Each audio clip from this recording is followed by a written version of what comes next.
In all actuality, I've been thinking all week, or since the schedule came out, or let me rephrase that, since Matt O'Leary put the schedule out in regards to the fairness of our schedule.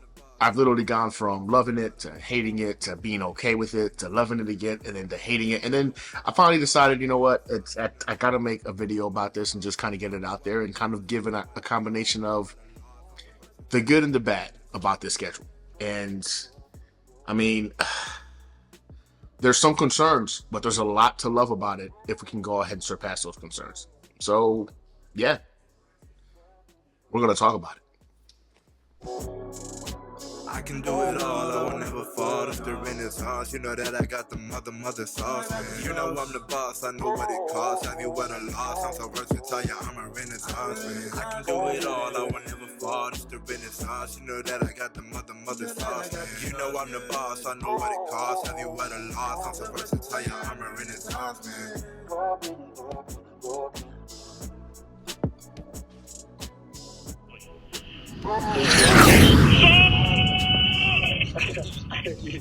Congratulations, brother. Hey. And here we go. So the New York Jets schedule's been out now for what, 4 or 5 days? Honestly, since Matt O'Leary kind of introduced it to us a day before the Jets officially issued it, we've kind of had the schedule in front of us. And since I first saw it when Matt O'Leary posted it, I kind of been in a roller coaster of trying to gauge how I feel about this. Like, is this a good schedule? Is this in benefit of the Jets? Is this in benefit of our division opponents? Is this going to somehow propel us into the AFC championship conversations? Or are we going to go ahead and fall on our faces because the schedule was a little bit too complicated?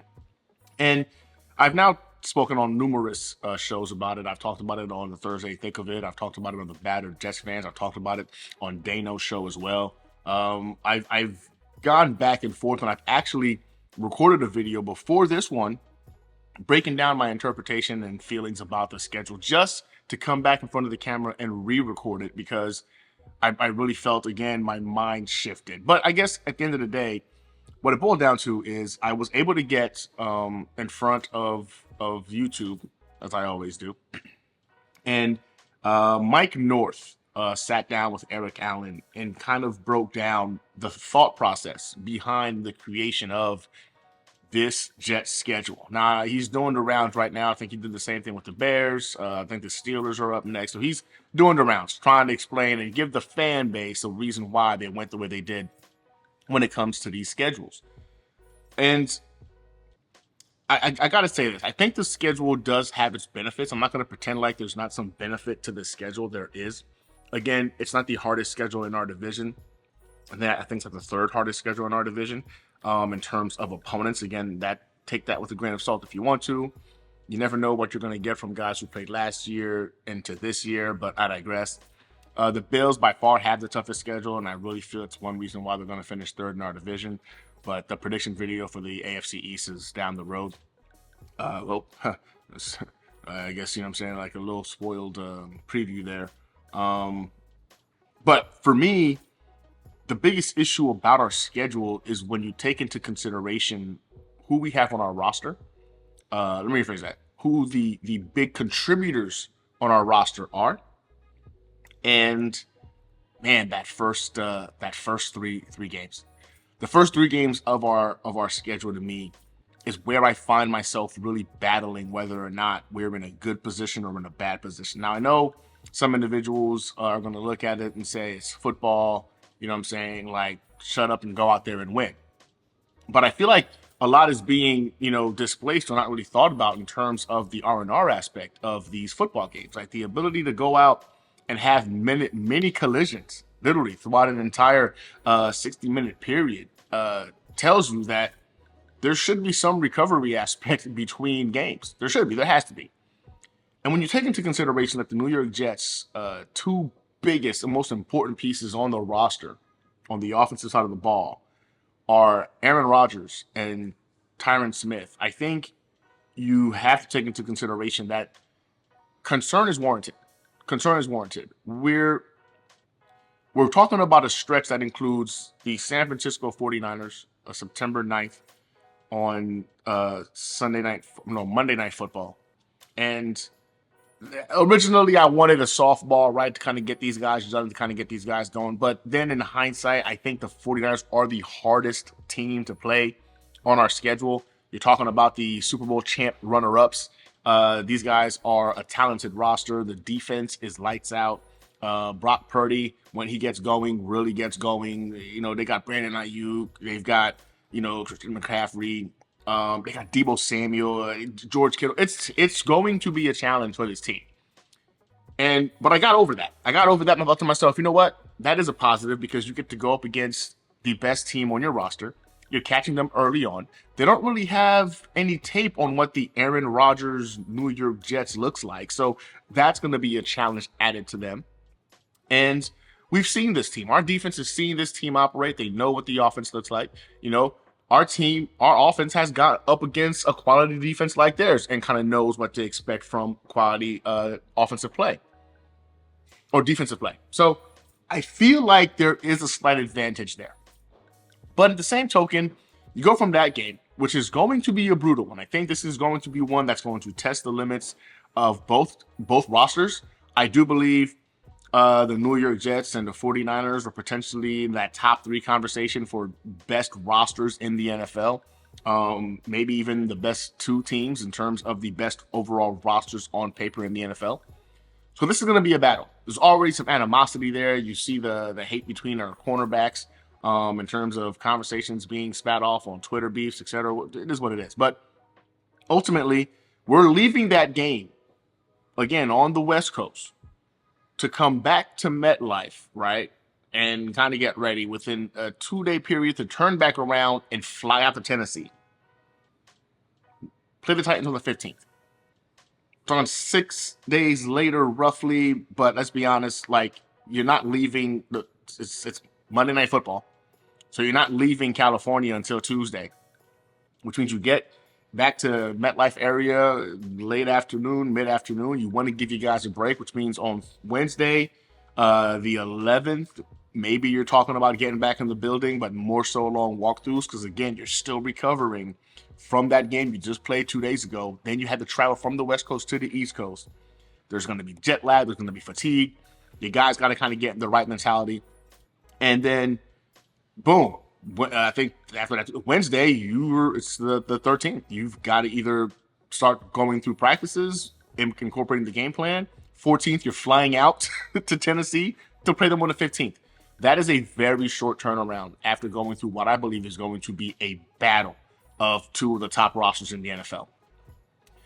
And then after that, just 4 days later, you have your season opener against a division rival, the New England Patriots. 4 days. That's coming from Tennessee back to Jersey.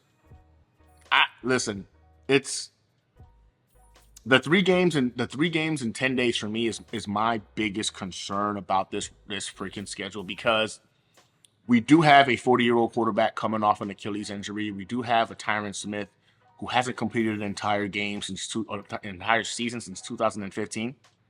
To have both those guys going through those games back to back in essence, right, with very little time in between to recover, you're talking about potentially 2 of our biggest contributors or most important players on the roster, at the very least on the offense, having to go ahead and make it through that particular hurdle in the 10-day period. Early on in the season, while the team's still trying to meld, still trying to get into NFL game conditioning, because let's be honest, you're not going to be really into NFL game conditioning until about October timeframe. I look at it, man, and it brings concern to me. And really, the more and more I look at this schedule, that's my biggest gripe. You look at the 6 primetime games, 7 if you count the standalone game we're going to have in London before week 11. So a lot of games being put on short weeks throughout the entire season. But that particular time frame really frustrates me because it's a lot, man. 3 games in 10 games. 3 games in 10 days. That is a lot. But what really frustrated me was the reasoning behind this thought process with Mike North.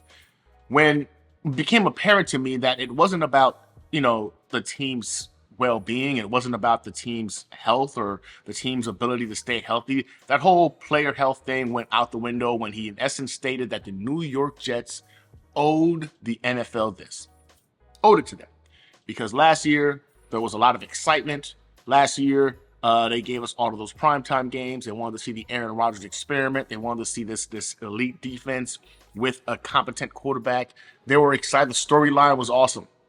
So the fact that they only got 4 snaps of it is somehow the Jets' fault, as if injury isn't a real thing, as if we weren't robbed of the experience as well. The fact of the matter is, we don't owe the NFL anything. The Jets fan base was robbed of this. The Jets organization was robbed of this. You think they wanted Aaron Rodgers to be injured? I don't think so. But that was the argument. The argument was that the New York Jets owe them this. So they wanted to go ahead and get their money's worth. In the end, it was all about making sure they got their money's worth, the players' health, the competitive advantage, etc. Be damned. I hated that response to it. That response to it made me realize, like, man, so player safety is a concern until it's about making the money, right? And that's where I think a lot of my discontent about this schedule really lies in play. Because after that, if our guys can get through that gauntlet, right, come out of that on the back end of it healthy, you look at the rest of this schedule, man, and it is jet friendly. It really is. I'm talking the next hardest opponents we'll face in all actuality, in my opinion, are the Bills and the Dolphins. And we know with the Bills, it's going to be, I think, going to be a potential split with those guys. Although a sweep wouldn't surprise me in regards to how big of a step they've taken back. But again, those prediction videos for the AFC East is going to come out next week. And the Miami Dolphins, who I think got better in terms of offensive weaponry, that wasn't their problem last year. Their problem was, their offensive line, and they've lost some pieces on the defensive line, the key pieces, and they're going to be coming back with some injuries as well. Hoping those guys, again, can hit the ground running. But I look at the Dolphins really being our biggest competitor in the AFC East this season, only because the offensive weaponry that those guys are bringing to the table are legit. We can't deny that. Did they get better? I don't know if they got better per se. I think their roster last year was better.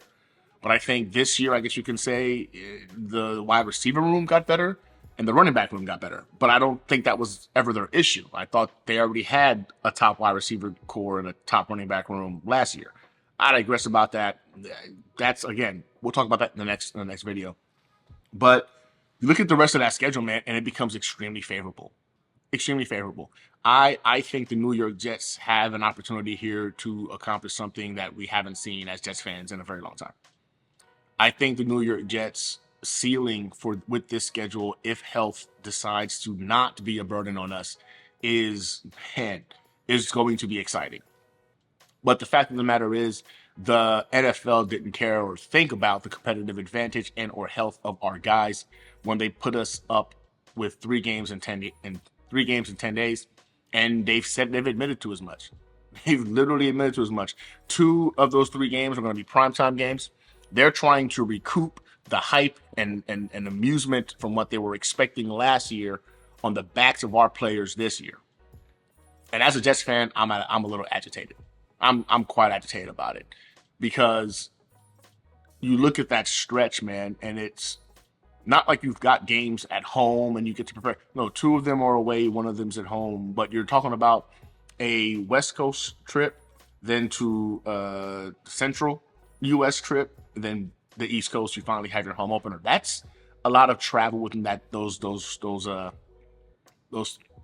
days. It's a lot. It's a lot. But at the end of the day, the schedule, if we can get through that, I do believe now becomes very favorable. I then feel very comfortable about what September 29th through the last game of the season, I guess, is against the Dolphins, to be determined, right?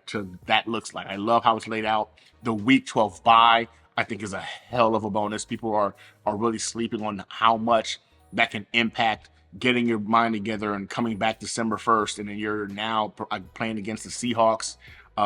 New coach, we know Geno Smith. Like, I feel good about that. And the Dolphins at 1 o'clock, I want to say over there, but it's December 8th.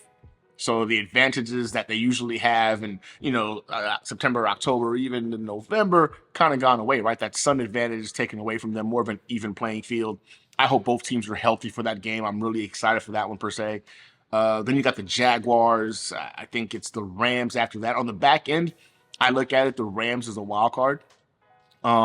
Matthew Stafford can play ball. I believe, like, I'm saying, like, he can play ball, so potentially that's going to be a concern. But we know the Bills, we know the Dolphins, and they're going to finally be able to face the Jets with a real quarterback. So that's going to be a first for them. Are they ready? I don't know, right? But we'll find out.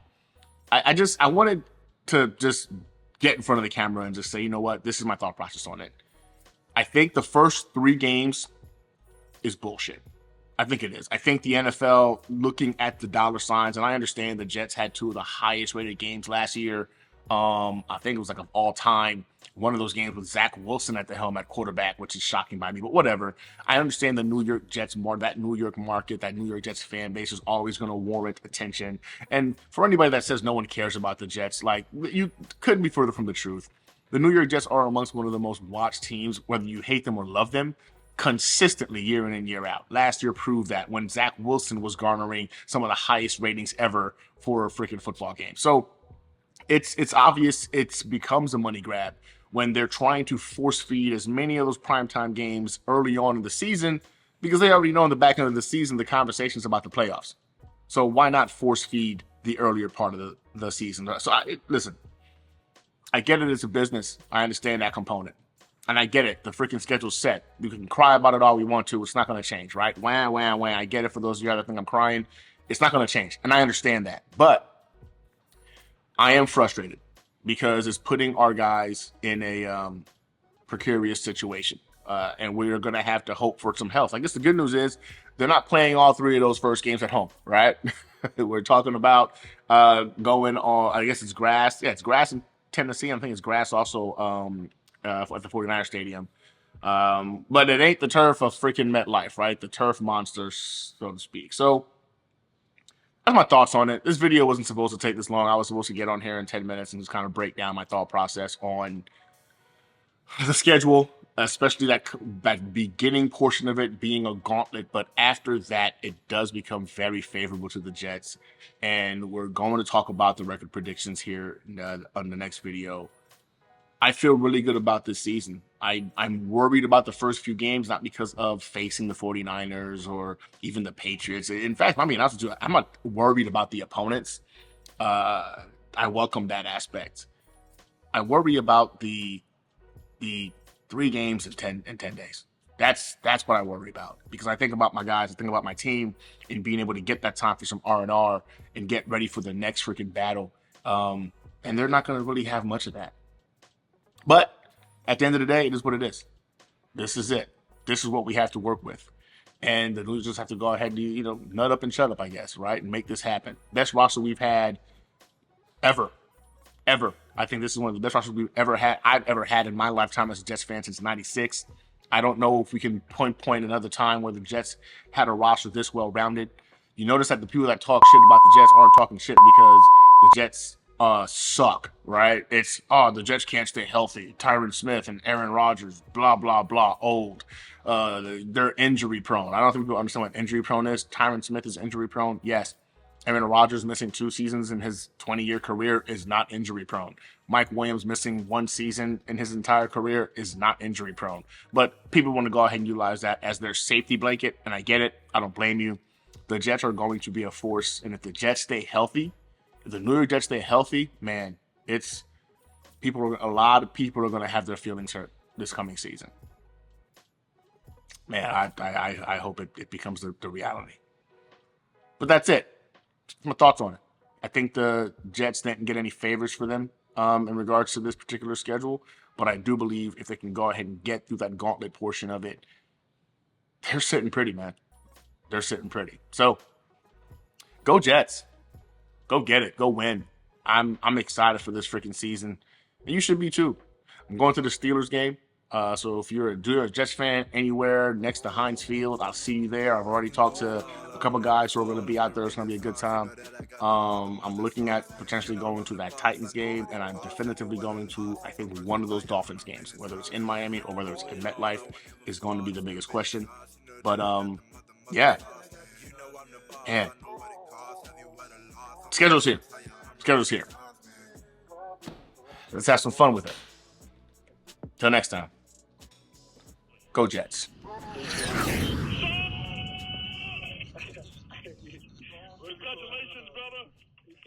So I'm really hoping this works out. I don't know. I have to do this. All right, talk to this camera, and then boom, add to this camera. Bring the chair back up. Get into the video. Maybe I'm doing too much, but well, this should be fun. All right, let's kick it.